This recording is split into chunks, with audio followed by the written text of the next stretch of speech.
Imagine coming home from a weekend away, expecting the familiar comfort of your own space, only to find your entire world turned upside down. Your belongings are shoved into a basement, your room claimed by a stranger, and your family, once your anchor, feels like it's been replaced overnight. This isn't just a story about a room swap. It's a raw, emotional gut punch about betrayal, grief, and a desperate need for respect in the face of upheaval. These are real stories, rewritten to grip you, challenge your assumptions, and make you question, what happens when the people closest to you stop seeing you? The basement betrayal, 8 months. That's all it took for my dad to remarry after my mom's death. 8 months to bring a new woman and her 2 kids, a son my age and a daughter just a year younger, into our home. I wasn't there when they moved in. I was at my aunt's, celebrating my cousin's birthday, blissfully unaware that my life was being rearranged without my consent. When I returned, my room was gone. My clothes, my books, my memories, tossed into the basement, disorganized like I was an afterthought. My stepsister had taken my space, and no one thought to warn me. I lost it. I screamed at my dad, called him a worthless father, accused him of replacing me with his shiny new family. Was I harsh? Maybe, but imagine the sting of seeing your safe haven stolen, your grief for your mom ignored, and your voice silenced. My dad's excuse? He thought I wouldn't mind. The basement's bigger, he said. I'm older, heading to college soon, so what's the big deal? But here's the kicker. I'd told him I wasn't okay with him remarrying so soon after Mom's death. I'd begged for time to heal. So why did he think I'd be fine with this? Why did he let strangers rifle through my stuff, pack it away, and erase me from my own home? My stepmom's no saint either. She's furious at me for my outburst, calling me a selfish brat who never tried to bond with her or her kids. She's not wrong. I've kept my distance. How do you embrace a family that feels like it's built on the ashes of your own? Dad started dating her, his coworker, just a month after Mom died. A month. Some say people move on at their own pace, but that pace feels like a slap when it's your grief being trampled. My stepmom wants me grounded, stripped of everything, for daring to feel violated. But am I the villain here? Or is it the adults who thought sneaking behind my back was easier than facing my pain? Let's flip the script. What if Dad had included me? What if he'd sat me down, explained the space constraints, and asked for my input? Would I have loved the basement? Probably not, but I'd have felt seen, respected. Instead, I'm left wondering if my dad's new family is a do-over, a chance to rewrite his story without me. There's a darker theory whispering in my mind. Was he cheating on Mom with this woman? How else do you move on that fast? It's a question I can't shake, and it fuels my rage. I could air his dirty laundry, post pictures of my scattered belongings online with a caption like, "Welcome to my new home, the basement." Guess I'm not family anymore. But would that heal me, or just burn bridges? I know my step-siblings aren't to blame. They're caught in this mess too. But apologizing feels like surrendering my right to be hurt. Should I say sorry to keep the peace, or stand my ground and demand the respect I deserve? This isn't just about a room. It's about a family that forgot how to listen. The unwanted stepson now. Picture a family vacation. Son, laughter, memories. Sounds perfect, right? But what if one family member is deliberately left out? I'm a 35-year-old woman, married to a 36-year-old man with a complicated family. He has a 19-year-old son from high school, a toddler from his ex-wife, and we have a toddler together. My twins, from a previous relationship, are preteens. Blended families are messy, but we've made it work. Until now. My husband wants to bring his 19-year-old son on our family vacation. I said no, and here's why. He's an adult. He won't enjoy a week with little kids. He's making terrible financial choices, dropping out of college, living with friends, scraping by on odd jobs. Why reward that with a free trip he can't afford? Plus, he lives in another state, and the drive to pick him up would eat into our vacation time. My husband insists it's not a family vacation without everyone, but I think he's coddling a kid who needs to grow up. Every child leaves the nest eventually, right? Why can't he accept that? He's furious, barely speaking to me. But am I wrong? Here's the controversial hook.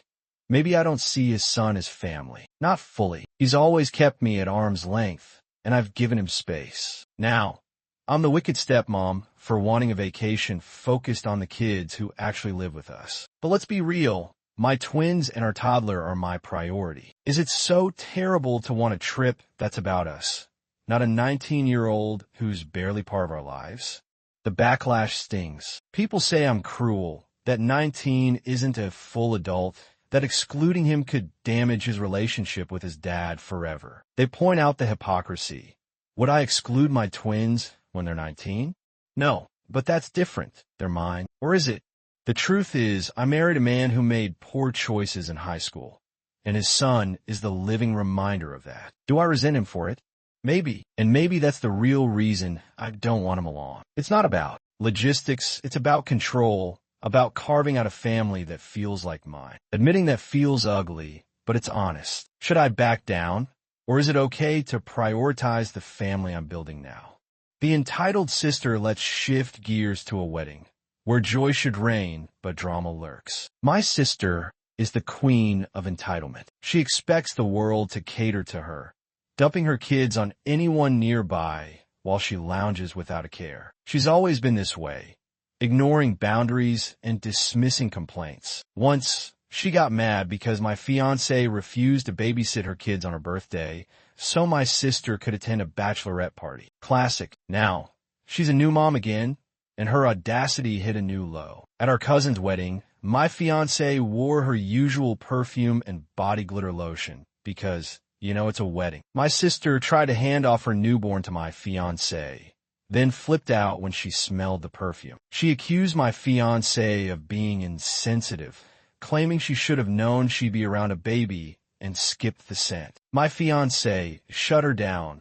It's a wedding, not a nursery. I backed her up, telling my sister to stop dumping her kids on others. If scents bother her, she should care for her own baby. My parents called me heartless. They said being a mom is hard, that I was too harsh, that skipping perfume isn't a big deal. They accused us of disrespecting my sister's needs. But here's the provocative twist. Why does my sister's motherhood trump everyone else's autonomy? Why should my fiancé dull her shine to accommodate a baby that's not hers? The world doesn't revolve around my sister, but my parents enable her, turning her into a mooch who expects free childcare at every event. I could have suggested my parents babysit, since they're so sympathetic, but that would have escalated things. Instead, I'm left wondering, am I the jerk for defending my fiancé's right to wear perfume? Or is my sister the one who needs a reality check? Vacation days and marital tension marriage is a partnership. But what happens when one partner's dreams outshine the other's reality? My wife, 35, and I, 37, have been married for 10 years with 2 kids, a young child and a preteen. Last year, she landed a massive promotion, a career leap that required us to relocate. I supported her fully, quitting my job and starting fresh in a new city. Her new role came with perks, including 5 weeks of vacation. I, however, got stuck with just 10 vacation days at my new job. She's used her time freely, trips with friends, sisters, even one with the kids while I stayed home. Now, she wants a 2-week Christmas visit to her parents' house, taking all my vacation days. I suggested a compromise, 5 days there, saving some for myself, like she's done. She refused, insisting we stay together as a family, especially since the kids are off school and we haven't seen her parents since the move. I offered to fly back early, letting her stay longer with the kids, but she won't fly alone with them. Fair, but where's her compromise? Things escalated. I snapped, pointing out she's had fun while I've been stuck with the kids, and I deserve the same freedom. She took it as resentment for her promotion, which isn't true. I'm proud of her, but I'm frustrated she ignores my constraints. She calls me petty, jealous. I call her selfish. Here's the bold question. Is it wrong to demand equal freedom in a marriage, even if it means saying no to family? I could cave, but that feels like erasing my own needs. Should I stand firm? Or am I sabotaging our holiday spirit? The stolen song finally. Let's talk about art and boundaries. I'm a budding songwriter, pouring my heart into music. After 3 years with my girlfriend, I wrote a song for her, a deeply personal ode to our love, complete with synthesized music. I planned to record it and give it to her a private gift. My family heard it and loved it, but my sister took it too far. She demanded I perform it at her wedding for her and her husband. I refused. This song is ours, not theirs. I offered to write a new one for them if inspiration struck, but she wouldn't budge. She pulled the "It's my wedding" card, accusing me of selfishness. My parents and her husband piled on, saying a wedding performance would be more appropriate since their relationship is official, unlike my just boyfriend-girlfriend status. That cut deep. I exploded, calling them out for undermining my relationship and disrespecting my art. They're still hounding me, calling me uptight. But here's the radical stance. Art isn't a commodity to be repurposed on demand. My song isn't a generic love ballad. It's a piece of my soul, crafted for one person. Performing it for someone else would feel like betrayal. Imagine explaining to wedding guests that the song's inspiration is my girlfriend, not the bride. Awkward doesn't cover it. My petty side wants to sing it, but dedicate it loudly to my girlfriend, just to spite them. But the real question is, am I selfish for protecting my creation, or is my family wrong for trying to steal it? The deeper thread, respect, and recognition. These stories aren't just about rooms, vacations, or songs. They're about the universal need to be seen, heard, and respected. Each person here feels erased by a father who moved on too fast, a stepmom who excludes, a sister who demands, a wife who overlooks, a family who undervalues. They're wrestling with cognitive biases, the availability heuristic, where we judge based on what's most vivid, a new family, a promotion. The fundamental attribution error, where we blame character over circumstance, calling someone selfish instead of understanding their pain. The emotional pull is universal. We've all felt sidelined, forced to choose between peace and principle. The controversial edge? Sometimes, standing up for yourself means breaking the rules of family harmony. It's not about being right. It's about being real. These stories challenge the myth that family always comes first, because what's a family without respect? Conclusion. Choose your fight. So, what do you do when your world shifts without warning? You fight for your voice. You set boundaries. You compromise where you can, but never at the cost of your dignity. For the kid in the basement, it's about demanding a seat at the table. For the stepmom, it's about confronting her own biases. For the fiancé, it's about shining unapologetically. For the husband, it's about balancing love with fairness. For the songwriter, it's about guarding his heart. The real hook? Family isn't just blood. It's the people who see you, and sometimes you have to lose harmony to find yourself. What would you do in their shoes? Would you fight, forgive, or walk away?